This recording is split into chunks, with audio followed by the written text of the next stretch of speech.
বিসমিল্লাহির রহমানির রহিম। আপনারা সবাই জানেন আজকে ভোর 1:52 সময় আমরা সিদ্দিক বাজারে মেসেজ পাই যে সচিবালয়ের 7 নম্বর ভবনে আগুন ধরেছে। সাথে সাথে আমাদের 1:54 মধ্যে আমাদের এখানে আমাদের ইউনিট পৌঁছে যায়। এই পর্যন্ত আমাদের এখানে 19টা ইউনিট নিয়োজিত করা হয়েছে, বাট এর মধ্যে আপনার 10টা ইউনিট ফিজিক্যালি কাজ করেছে, কারণ এখানে গাড়ি প্রবেশে কিছু সীমাবদ্ধতা আছে।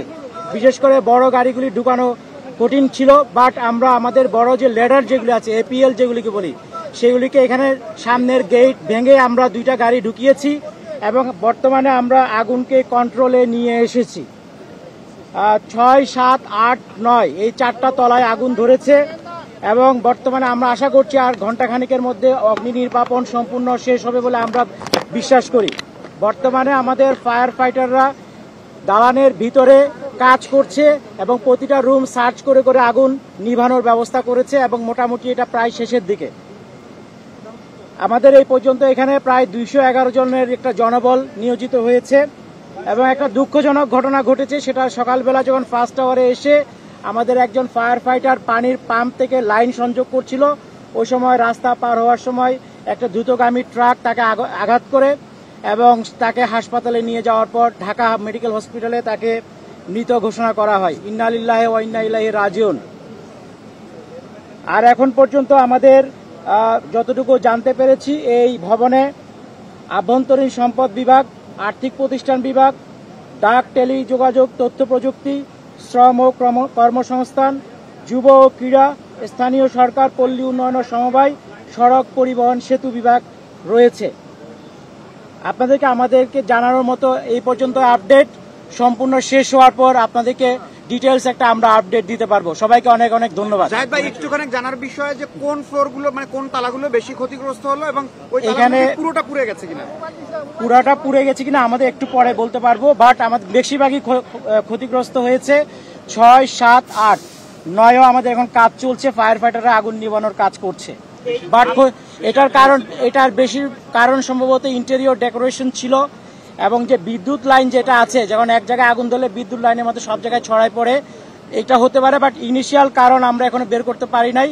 আমাদের আগুন নিভানোর পর আমরা যখন সব জায়গায় সার্চ করব তখন হয়তো আপনাদেরকে একটা ধারণা দিতে পারবো। আসলে এখনো পেয়েছেন? আমরা যতটুকু জানতে পেরেছি 3টা জায়গায় একসাথে আগুনের ইয়েটা দেখা গেছে। এটা অনেক সময় হয় কি, যখন স্পার্কিং হয়, যদি বিদ্যুৎ লাইনে শর্ট সার্কিট হয়, এটা হতে পারে।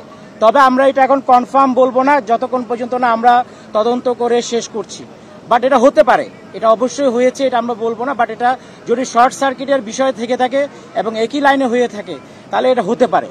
আপনারা কি ওখানে ভিতরে কাউকে পেয়েছেন? হতাহতের কোনো না, এখন পর্যন্ত শুধু একটা হতাহতের ঘটনা আপনাকে বলেছি যে সকালবেলা দুঃখজনকভাবে আমাদের একজন ভিতরে এখন পর্যন্ত আমরা পাই। জি জি জি, আমরা শুনেছি ওটা আমাদের ফায়ার ফাইটার, ও পা কেটে গেছিল, ওটা সিরিয়াস কিছু না।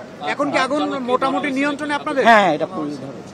জাহিদ ভাই, আমরা আশা করছি আর কিছুক্ষণ পরে আপনাদেরকে ডিটেলস বলতে পারবো। বাট আমাদের যেহেতু এটা রাতের বেলা ছিল, আশা করি ওখানে ভিতরে কেউ ছিল না।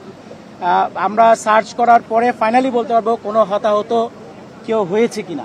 বাট এখন পর্যন্ত আপনাকে একজন শুধু ফায়ার ফাইটারের কথা আপনাকে আপনার কাছে কি মনে হয়?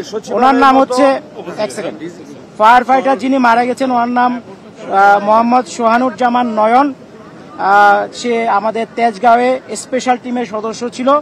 তার বাড়ি আটঘরিয়া, ঢাকা, তারপর হচ্ছে মিঠাপুকুর, জেলা রংপুর।